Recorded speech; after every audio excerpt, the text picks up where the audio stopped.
Welcome to the Fear and Greed Business Interview. I'm Sean Aylmer. It's a turbulent time on global markets following the US presidential election. That won't be changing anytime soon, which makes it particularly interesting to talk to my guest today. William Liu is a Senior Investment Analyst at WAM Global, a listed investment company from Wilson Asset Management. Not only is he usually based in New York, working in international equities, including Wall Street and Europe, but he's just returned from a working trip to China, which may soon find itself in a trade war with the incoming Trump administration. I wanted to get William's thoughts on global markets, including what it means for China and Australia, of course. Remember, this is general information only, and you should always seek professional advice before investing. William Liu, welcome to Fear and Greed. Hi, Sean. Thank you for having me.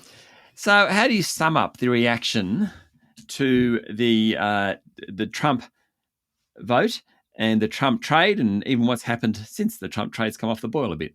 Yeah, it's a good question. I think I was in China when the election outcome was announced, and it's quite interesting listening to the sentiment in China. I think it varies industry by industry, but the biggest question on investors' mind is, what is the impact on tariffs? Is there going to be a 60% blanket tariff on all goods exported from China into the US? So I was fortunate enough to speak to a number of companies. I think the general view is that the US is a hard place to do business for China companies. US and China tensions have been rising for not just recently, it's been happening for the last couple of years. And we're seeing industries certain protectionist measures, meaning to favor US manufacturing over Chinese manufacturing. I guess some of the sentiment was, you look at the tariffs and potential tariffs, the message is clear. The US is not open to business for China in certain industries. Whether that is 20%, 40%, or 60%, the impact is relatively the same. Like, the headline number could sound really strong, but the message is still the same in the sense that the US market is closed for business. So we'll have to see what Trump does next year and what policies, and we'll take it policy by policy. But based on who he's appointed and his inner circle around him, there's a few hawkish China people in key positions, including Marco Rubio as Secretary of State. Okay, not so good news for the Chinese economy at this point. What about the US economy? What does a Trump administration 2.0 mean for equities, and particularly different sectors, kind of the tech, bank, healthcare stocks versus some of the other cyclicals versus some of the others? Yeah, well, with the Trump presidency, the key thing is it's going to be expansionary fiscal policy. We're going to see that whether it's in the form of tax cuts, deregulation. And again, it's a case where we'll have to see policy by policy. In terms of certain sectors, we've seen RFK Jr. appointed to lead up the health sector, and that's going to have some implications given his views in previous interviews and news articles. So it's just going to mean there's going to be volatility, there's going to be changes.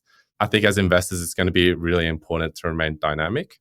We're starting to see some of the banks and financials, which we're typically not very invested in, but with the element of deregulation, we're starting to see them potentially having a little bit of a run up in terms of share price performance. The other key policy will just be tax cuts. If Trump can enact some of these tax cuts similar to what he did in his first term, then you potentially just get earnings rises. Just mechanically, given if tax rates get cut, you're going to get some more earnings per share growth, and that can really support markets going forward. And we're yet to see what the implications are, because on one point, fiscal expansionary policy is positive. On the other hand, you're seeing the bond market react, and you're seeing yields, particularly on the long end, start to rise up. And it just means there's going to be repercussions from an interest rate policy perspective, and multiple flow-on effects that we'll have to assess once the policies become more clear. I suppose what's tricky here is that you don't know how much of this stuff he'll get through Congress. Now, he has had a clean sweep, so he has the Senate and the House of Reps, but the Reps particularly is in a razor-thin margin. And for those people, well, William, I'm sure you can explain, a Republican isn't always a Republican, and Democrat's not always a Democrat in US politics. Exactly. You're 100% right, Sean. And I think it will be, like, there's certain policies where there is bipartisan support, like the more hawkish stance on China has been bubbling underneath the surface for a long time, and it doesn't really matter if you're Democratic or Republican, that stance is probably going to be there. And then it's really take it on a state-by-state basis. One of the debates we're having as a team is the Inflation Reduction Act and what it means, because Trump historically has talked about potentially repealing that act and what it means for some of the renewable energy names. But at the same time, when we speak to the companies on the ground and the management teams, they've talked about investing a lot of the capacity in red states. So it actually directly affects the Republican voter base. So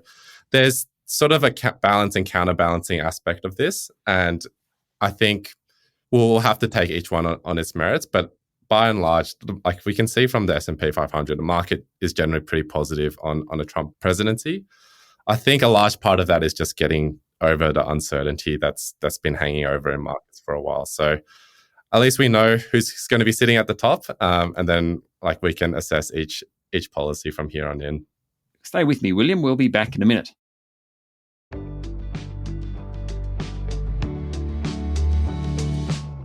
I'm speaking to William Liu, Senior Investment Analyst at WAM Global, a listed investment company from Wilson Asset Management. I'll come to Australia in a moment, but I just want to quickly touch on Europe because it is such a huge economy. Germany, though, is in a state of flux. Certainly the leadership of Germany is in a state of flux. The French economy is probably, I wouldn't say it's booming, shall we say that? And then there's all sorts of budgetary concerns in the UK. How do you view Europe?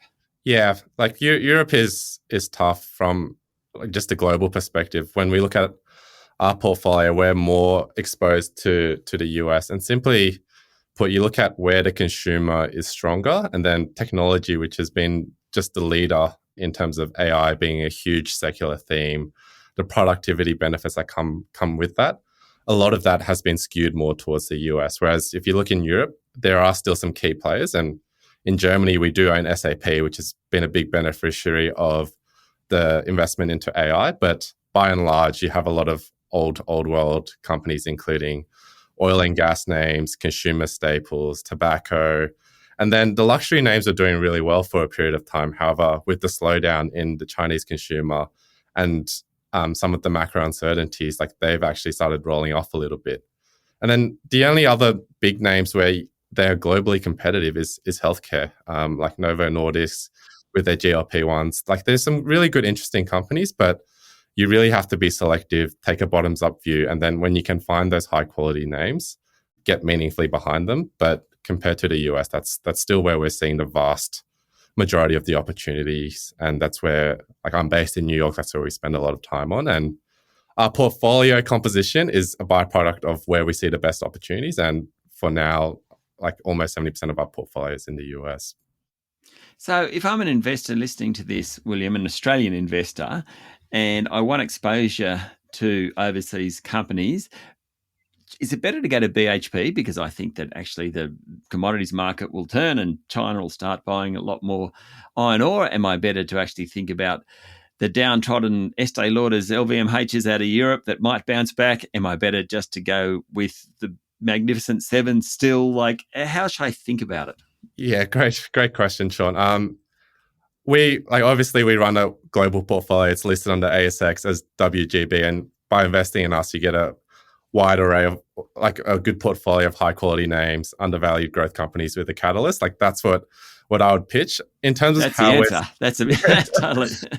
But in terms of the different regions, like we've been underweight consumer discretionary because the LVMHs, the Estee, L'Oreal's, like they've all been selling off because a big part of their growth algorithm was China. And with China slowing down, that's no longer pushing up their revenue growth and profitability. And my feedback when I was on the ground in China was those Western brands don't enjoy the same halo effects they did maybe 5 years ago, where Chinese consumers would blindly purchase a Western brand thinking it was a better product with high quality, easier to trust. Whereas now you're seeing Chinese companies innovate, deliver very similar products with a real value proposition, maybe at half the price. And with the consumption downgrade that's happening in China, we're seeing a lot more consumers gravitate towards that. Just on your question on BHP, we think the China playbook is quite different this time because we know the property market is in a bubble and the government wants to slowly deflate that without causing without having too much supply. So previously, when the Chinese government stimulated, they relaxed lending restrictions, they encouraged the property market, and you saw iron ore, the BHPs of the world do really well. this time we think the unlock is in the consumer because we've seen household savings rate in China. It's always been elevated, above 30%. But then they've also had zero COVID policy for an extended period of time. So that savings rate was even more. So right now, they're not willing to spend that money, even though it's in their deposits in the bank account, until they get confidence on the employment outlook, until they get confidence on the property prices having stabilized. They're not going to choose to spend that money because they're less confident about their future. However, with these fiscal stimulus measures and some of these holistic measures that the Chinese government has employed, that could lead to some of that unlock where, hey, I'm feeling a little bit better about the economy. I'm feeling a little bit better about potentially getting a promotion next year. I'm happy to go out and spend that little bit more on goods, services, travel, whatever it may be. But we're yet to see that play out. And I think that's going to be a gradual story in 2025. But something that you're confident about, that, China bottomed, I suppose, is a question? Yeah, it's a hard question to answer. I think if you look at October and what the Chinese government announced, it was a more comprehensive fiscal policy announcement. I think it was enough to drive a liquidity-driven rally in October in the Chinese stock market. We saw some of the crazy moves in the indexes and share prices then. And I think it's enough to say, okay, we've reached a pain tolerance. This is where we need to look at the property market. We need to inject more money into the equity market.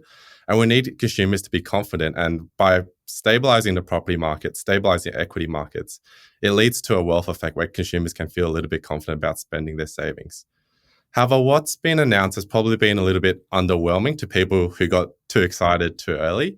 And I think we will have more certainty next year. So now that Trump's president, where it's up to China to see what they announce in the next year, and whether that's more stimulus for white goods, whether that's bonuses for increasing the birth rate. They have a number of different levers to use. I think they're evaluating what's the best transfer mechanism, because they don't really want to just loosen lending restrictions, have the property market bubble up again. They want to make sure they're distributing that wealth in common prosperity, which is to low and middle income consumers, so that they can achieve their common prosperity mandate. It's going to be fun to watch. William, thank you for talking to Fear and Greed. Thanks, Sean. Appreciate your time. That was William Liu, Senior Investment Analyst at WAM Global, a listed investment company from Wilson Asset Management. This is the Fear and Greed business interview. Remember, this is general information only. You should seek professional advice before making investment decisions. Join us every morning for the full episode of Fear and Greed, daily business news for people who make their own decisions. I'm Sean Aylmer. Enjoy your day.